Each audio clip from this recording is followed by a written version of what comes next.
Quiero que mis primeras palabras sean para expresar el sentir del conjunto de la sociedad española por la pérdida de a lo largo de los pasados 2 meses de 23.822 vidas de nuestros compatriotas. Constituyen un motivo de dolor profundo para sus familias y sus allegados y de un profundo sentir de pesar para el conjunto de la sociedad española. En primer lugar, por el desgarro que supone su pérdida y, en segundo lugar, por las duras circunstancias en las que se ha producido. Tenemos como sociedad una doble deuda con todos ellos, con todas ellas. En primer lugar, tributarles el homenaje que supone vencer y someter al enemigo que nos arrebató sus vidas. Y, en segundo lugar, rendir el homenaje público a su memoria de toda la sociedad española cuando la epidemia esté plenamente controlada y todos los españoles podamos participar en ese tributo. Tienen mi palabra de que así será. Es un desenlace que empezamos a vislumbrar en estos días y que será, sin duda alguna, la recompensa al gigantesco esfuerzo colectivo que hemos librado en las últimas 6 semanas.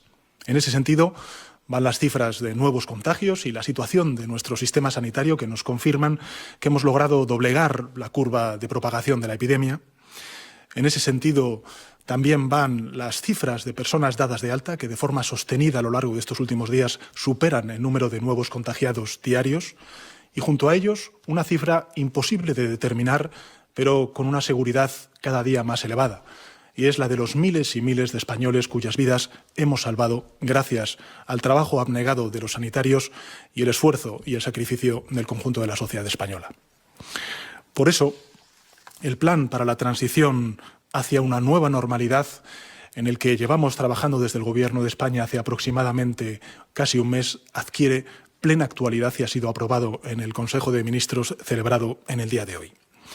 Antes de exponerles en sus líneas generales el plan de transición, quisiera hacer varias consideraciones sobre la forma en la que hemos confeccionado este plan. En primer lugar, se han analizado, mejor dicho, las principales experiencias internacionales disponibles con el fin de identificar las mejores prácticas para abordar la reactivación económica y también social con las máximas seguridades.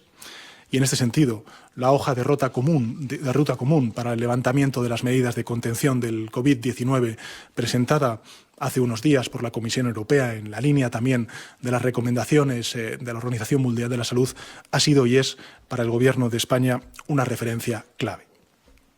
En segundo lugar, se han tenido en cuenta las enseñanzas de otros lugares, pero siempre para adaptarlas a la realidad y a la diversidad de nuestro país.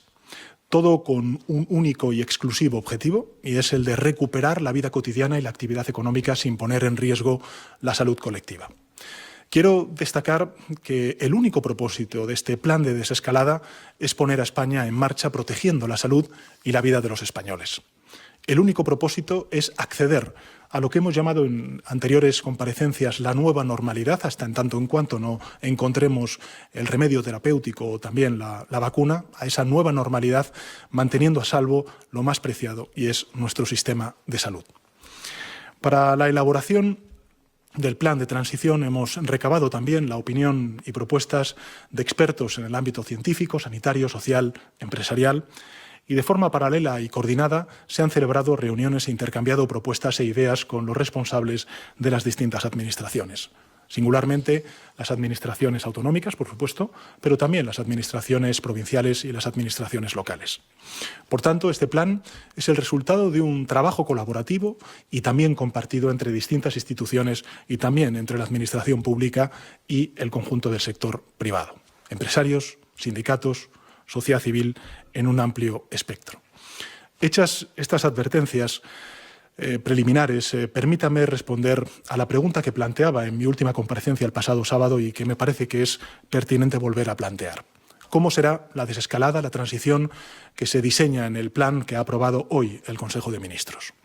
Como dije en la comparecencia del pasado sábado, esa transición, esa desescalada, sería en primer lugar gradual, en segundo lugar asimétrica, es decir, diferenciada en función de los territorios, porque la evolución de la epidemia es distinta, y finalmente coordinada, porque es necesaria la unidad, el trabajar codo con codo las distintas administraciones en este reto tan trascendental que tenemos por delante de nosotros mismos. En mi última comparecencia les expresé también que nos recuperaremos gradualmente. No lo vamos a hacer de golpe, el conjunto de la actividad, ni tampoco la movilidad social, sino que lo vamos a hacer por fases. Por eso, la primera idea que me gustaría trasladarles es que la desescalada, la transición será gradual. La unidad será, en principio de acción, la unidad será la provincia o la isla. No habrá movilidad entre provincias o islas hasta alcanzar la nueva normalidad, salvo en aquellos casos que ya vienen exceptuados en el artículo 7 del estado de alarma que se aprobó el pasado 14 de marzo. Todas las actividades permitidas se podrán realizar en consecuencia en la provincia o en la isla en la que se viva. En concreto, les anuncio que se han establecido 4 fases a lo largo de esta desescalada o transición que vamos a caminar a lo largo de las próximas semanas. La primera fase, o fase 0, es la fase de preparación de la transición o de la desescalada, en la que ya precisamente nos estamos encontrando.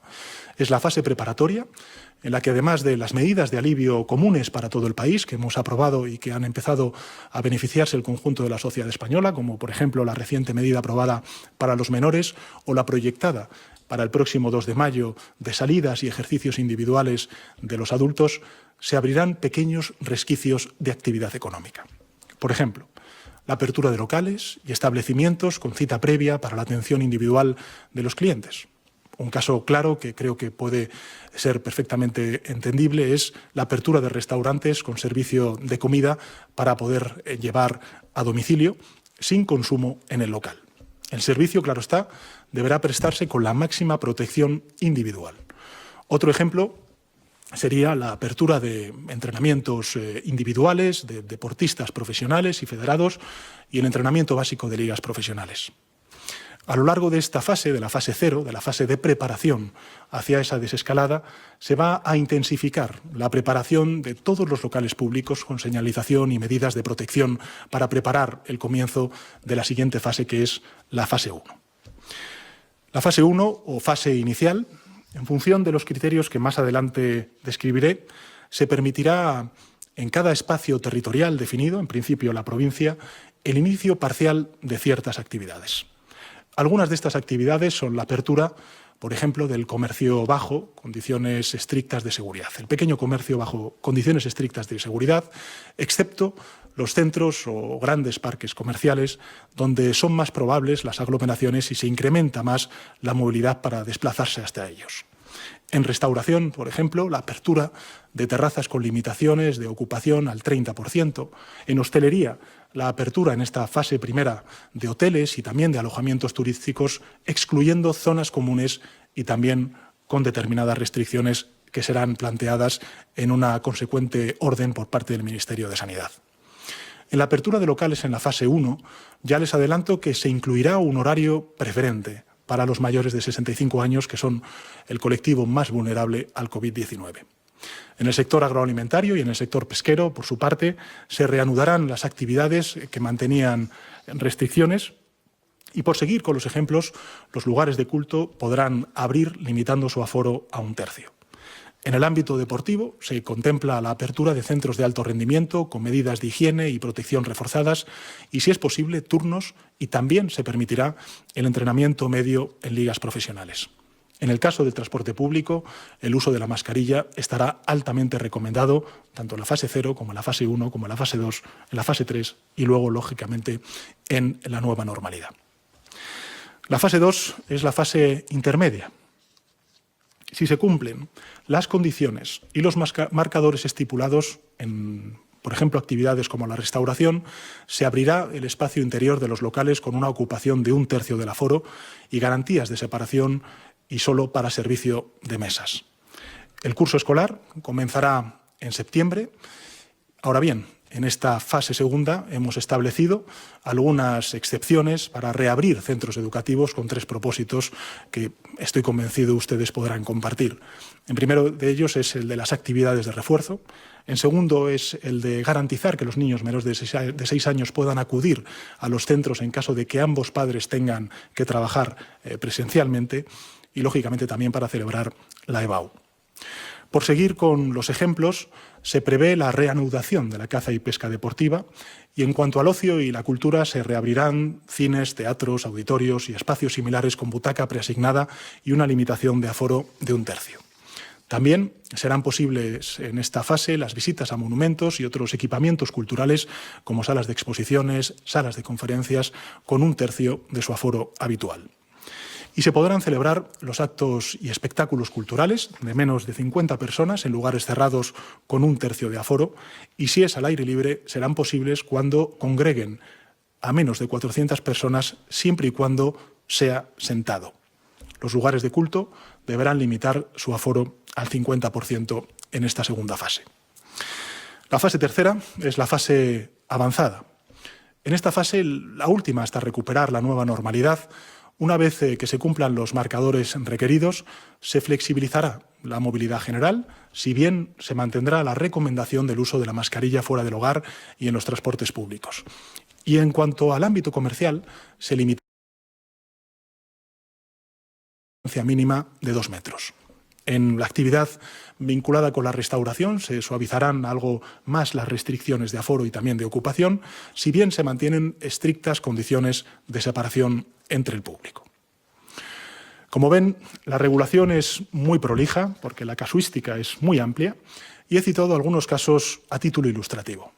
Posteriormente se dictarán, como he dicho antes, las correspondientes órdenes por parte del Ministerio de Sanidad para establecer las normas y detallar todos los supuestos y sus condiciones. Desde estas bases, también les anuncio la duración de la desescalada. Es importante advertir algo que hemos aprendido a lo largo de estos meses largos de batalla contra el virus.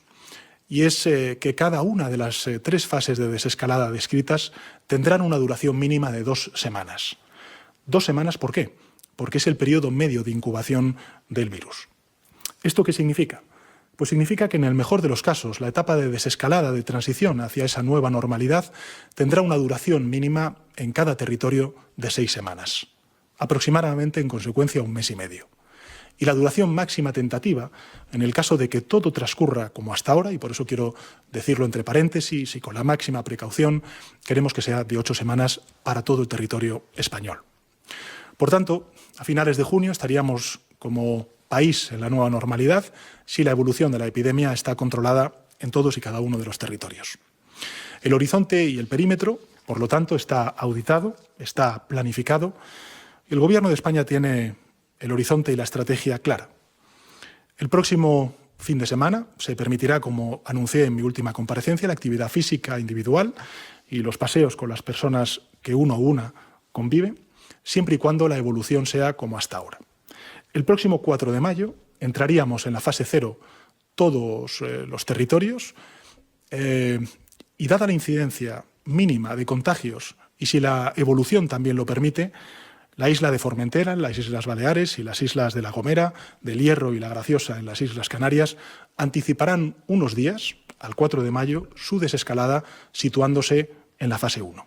Por tanto, salvo estas islas, el conjunto del territorio español se situará a partir del 4 de mayo en la fase 0. Estas islas serán, tanto en Canarias como en las Islas Baleares, desde el 4 de mayo situadas en la fase 1 que antes he descrito. El próximo lunes 11 de mayo, todas las provincias que cumplan los requisitos del plan o del panel integral pasarán directamente a la fase 1. Y a partir de ahí, quincenalmente, evaluará el Ministerio de Sanidad, también en coordinación con las comunidades autónomas, el cumplimiento de los marcadores para cada una de las provincias o islas hasta aproximarse al calendario tentativo. Entramos, como dije en mi última comparecencia, juntos y saldremos juntos como país. Y si lo hacemos unidos y coordinados, yo estoy convencido de que lo lograremos mucho antes de lo que inicialmente hemos previsto. A diferencia de lo que ha sucedido durante el confinamiento general, como ven, En la desescalada no avanzaremos todos a la misma velocidad, pero sí lo vamos a hacer con las mismas reglas. Descenderemos en equipo, descenderemos a distintas velocidades, de forma asimétrica, pero lo vamos a hacer de forma coordinada. Mediremos cada semana, semana a semana, cada paso, en cada lugar, y antes de seguir avanzando consolidaremos los pasos anteriores. No hay un calendario en consecuencia cerrado y uniforme para la desescalada. Avanzaremos en cada lugar tan rápido como lo permita el control de la epidemia y tan lento, lógicamente, como lo exija la protección de la salud de nuestros conciudadanos. Al concluir estas 3 fases en cada territorio, habrá concluido la desescalada y podremos decir que cada provincia o unidad territorial ha accedido a la situación de nueva normalidad. En tanto llega, lógicamente, como he dicho al principio de mi intervención, la vacuna o el remedio que extinga el virus. Terminarán en ese momento las restricciones sociales, económicas, pero se mantendrá en esa nueva normalidad la vigilancia epidemiológica y, sobre todo, las medidas de higiene y protección personal que deberán persistir hasta que contemos, como decía antes, con una vacuna que nos proteja contra el virus. En segundo lugar, como les he dicho, la desescalada tiene que ser asimétrica, deberá ser asimétrica. La pandemia, como he dicho en muchas ocasiones, y gracias a la respuesta uniforme, homogénea que hemos dado en todo el territorio, la pandemia ha golpeado de manera desigual a nuestro país y las defensas sanitarias de las distintas zonas no se encuentran en un mismo estado. Por otro lado, es lógico que la diversidad geográfica, económica, demográfica de nuestro país y la amplia descentralización de nuestra administración desaconsejan una escalada homogénea que han optado, por ejemplo, otros países. Por lo tanto, la desescalada, la transición hacia esa nueva normalidad, no avanzará al mismo ritmo en toda España, ni siquiera en cada una de las comunidades autónomas. El inicio de la fase 1, el tránsito a la fase 2 y de esta a la fase 3 y la desescalada total no serán uniformes en consecuencia en todo el territorio. La unidad territorial ordinaria, como les he dicho antes, será la provincia, pero cabrán excepciones si resultan motivadas por las comunidades autónomas y tienen la aceptación por parte de la autoridad delegada, en este caso del Ministerio de Sanidad. Y en esta unidad territorial será donde se producirá cada avance de fase en función de los criterios objetivos que definiré más adelante. Esta asimetría nos permite adaptarnos mejor a cada situación y cada lugar para avanzar hacia un destino final que es el de la nueva normalidad. La desescalada, finalmente, como he dicho antes, tiene que ser coordinada. En tercer lugar, coordinada. Es decir, se va a regir por unas mismas reglas, aunque se apliquen a velocidades diferentes y en espacios distintos en función del territorio. Hemos repetido innumerables veces que el virus no distingue de lindes administrativas, que somos interdependientes, que la desescalada tiene que ser en equipo y, en consecuencia, esa coordinación de la desescalada recaerá en el Gobierno de España, en concreto en el Ministerio de Sanidad, que asumirá, en su condición de autoridad delegada en la materia como consecuencia del estado de alarma, las decisiones que sean necesarias para ir recuperando la actividad social y profesional. Insisto en que esta coordinación del Ministerio de Sanidad no supone que las decisiones sean uniformes en todo el territorio nacional.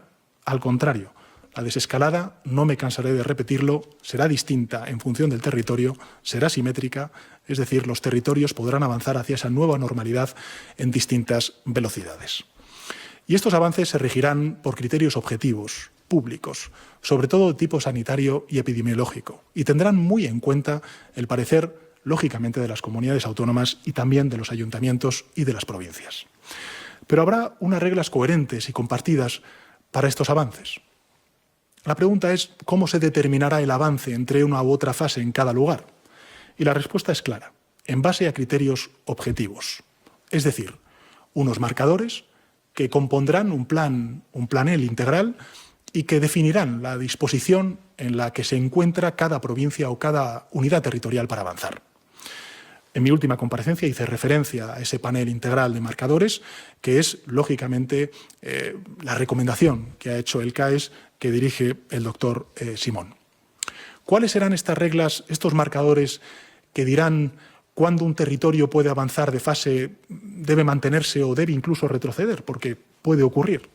Bueno, en primer lugar, las capacidades estratégicas del sistema sanitario a las cuales en mi comparecencia del pasado sábado hice referencia. Capacidades estratégicas del sistema sanitario, tanto en su vertiente de atención primaria, que lógicamente en esta fase de desescalada va a cobrar una importancia absoluta, primordial, porque evidentemente necesitamos anticiparnos al virus y saber exactamente el momento en el que se produce ese contagio, pero, lógicamente, además de la atención primaria, pues la atención hospitalaria y, en consecuencia, el número de camas UCI que se pueda tener en cada uno de los territorios.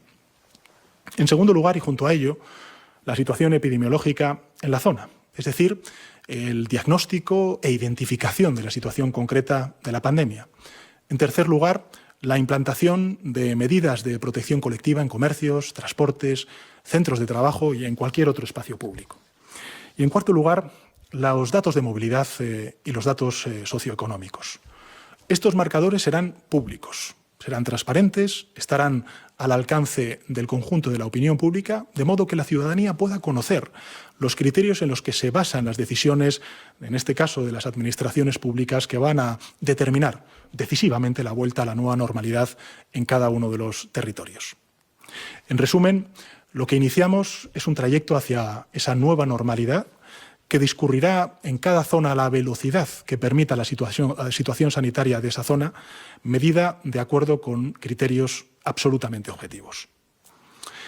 El Gobierno es perfectamente consciente de la ansia que viven millones de españoles, sobre todo los más jóvenes, por recuperar cuanto antes el ritmo rutinario de su vida cotidiana. Lo hemos visto este pasado domingo reflejado en la alegría de los niños, de las niñas, al regresar al aire libre, el salir de sus casas. Pero también hemos aprendido una lección importante de estas últimas 6 semanas, y es que nuestros alivios de hoy han sido conquistados con mucho sacrificio por parte de los sanitarios, de los policías, de los militares, de los trabajadores, de los mayores, de los menores. No los vamos a poner en riesgo por impaciencia. Si tenemos que elegir entre la prudencia y el riesgo, sin duda alguna el Gobierno de España lo que va a hacer es elegir siempre la prudencia. Estoy convencido de que la ciudadanía sabrá entender, sin duda alguna, las razones. Justamente en esta etapa de desescalada, de transición hacia esa nueva normalidad, viene la parte más peligrosa y, en consecuencia, la parte más difícil. Ya no basta con encerrarnos tras los muros de nuestro hogar y con renunciar a salir al exterior para reducir así las posibilidades de contagio de un virus que se ha demostrado como altamente contagioso. Eso ya hemos demostrado que podemos hacerlo, con una disciplina social ejemplar y con una moral de victoria ejemplar, como ha demostrado la sociedad española a lo largo de estas largas semanas. Pero ahora toca lo más difícil, lo más complejo, seguir cada minuto las reglas de movilidad, de actividad social para mantener a raya al virus, a la vez que recuperamos palmo a palmo espacios de movilidad y actividad social. Los protocolos de este trayecto de transición, de desescalada, han sido elaborados, como siempre ha actuado el Gobierno, con el saber de los expertos. La coordinación caerá sobre el Gobierno de España. La gestión corresponderá en gran parte a las comunidades autónomas, a las provincias, a los ayuntamientos. Pero el protagonista de esta etapa de desescalada son los ciudadanos, todos y cada uno de nosotros. Vamos a iniciar una travesía sin disponer de un GPS preciso que nos guíe, porque no existe. Vamos a orientarnos por las certezas que nos da la ciencia, los expertos, y por las lecciones que hemos aprendido en esta batalla en otros países y también singularmente en el nuestro. Por eso este plan es también flexible y adaptativo. Debe ser necesariamente flexible y adaptativo. Pero dependemos, en definitiva, unos de otros. Cualquier conducta irresponsable se vuelve contra quien la protagoniza, pero perjudica al conjunto de la sociedad española. Lo que hemos conseguido, hay que reconocerlo, es enorme. Pero podemos perderlo si no sabemos cuidarlo entre todos y todas. El virus, hay que recordarlo, no se ha ido. El virus sigue ahí, al acecho, y continuará hasta que dispongamos de una vacuna o una terapia efectiva. Y falta tiempo, desgraciadamente, para que eso llegue. Hemos, en consecuencia, de frenar cuestiones que tienen que ver con la impaciencia, que entiendo perfectamente, pero esa impaciencia tenemos que combatirla y frenarla con cautela, y guiarnos siempre por lo que dicen los expertos. Con nuestro comportamiento podemos salvar vidas, podemos proteger también nuestra vida y podemos volver a recuperar nuestro país. Ese es, en este momento, el mejor patriotismo. Cada día, no les quepa duda, recibo miles de mensajes y correos de ciudadanas, de ciudadanos, de hombres y mujeres que cuentan su experiencia en esta crisis y ofrecen su punto de vista. Todas, no les quepa duda, son examinadas y son tomadas en cuenta. Todas son valiosas, porque todas expresan una forma de ver que debemos casar con el conocimiento científico. Y puedo asegurarles que tratamos de escuchar, de tomar decisiones y también de rectificar cuando es preciso, pensando solo en la salud de los españoles y en el porvenir de nuestro país. En estos días no hay nadie que no piense en lo que hará cuando lleguemos al final de este descenso, en los reencuentros, en los viajes, en el renacer de planes y proyectos que quedaron aparcados. Ese día, desgraciadamente, aún no ha llegado. Hoy nos toca entender cómo es el camino que nos va a llevar hasta allí. Comprender que no lo conseguiremos con nuestro caminar en solitario, sino mediante la seguridad que nos proporcionan los demás. Que no hay forma de descender solo. Y, entre tanto, preparémonos todos y todas para la siguiente tarea que nos aguarda en las calles, en nuestros centros de trabajo. Reconstruir unidos el tejido económico y la vitalidad social de España sin dejar a nadie atrás. Gracias.